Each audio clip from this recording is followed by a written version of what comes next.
వారు ఆందోళన వ్యక్తం చేశారు. వారు ఆందోళనలు వ్యక్తం చేశారు. సో ఫ్రెండ్స్ ఇక్కడ మీరు ఈ స్టేట్మెంట్ నోటీస్ చేసినట్లయితే ఆందోళన వ్యక్తం చేయటం, ఆందోళనలు వ్యక్తం చేయటం. ఇక్కడ మనకు 2 డిఫరెంట్ అయితే కనిపిస్తున్నాయి. ఏంటవి? ఆందోళన అనేది సింగులర్‌ని రిప్రజెంట్ చేస్తుంది. ఆందోళనలు అనేవి ప్లూరల్‌ని రిప్రజెంట్ చేస్తుంది కాబట్టి, వీటిని మనం ఇంగ్లీష్‌లో ఏ విధంగా ఎక్స్‌ప్రెస్ చేస్తామంటే, రైజ్ ఏ కన్సర్న్ అంటే ఆందోళన వ్యక్తం చేయటం.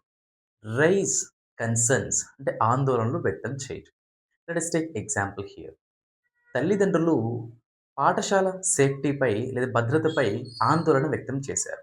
తల్లిదండ్రులు పాఠశాల భద్రతపై ఆందోళన వ్యక్తం చేశారు.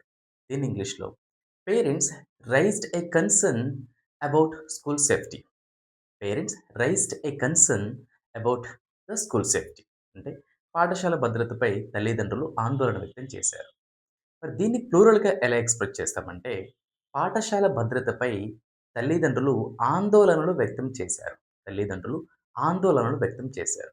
మరి దీన్ని ఇంగ్లీష్‌లో parents raised concern about the school safety. Parents raised concerns about the school safety. So friends ఇలా రైజ్ ఏ కన్సర్న్ అంటే ఆందోళన వ్యక్తం చేయటం. రైజ్ కన్సర్న్స్ అంటే ఆందోళనలు వ్యక్తం చేయటం అని మనం ఇంగ్లీష్‌లో అయితే ఎక్స్‌ప్రెస్ చేయాల్సి ఉంటుంది. That's it for today friends. Happy learning and thanks for watching.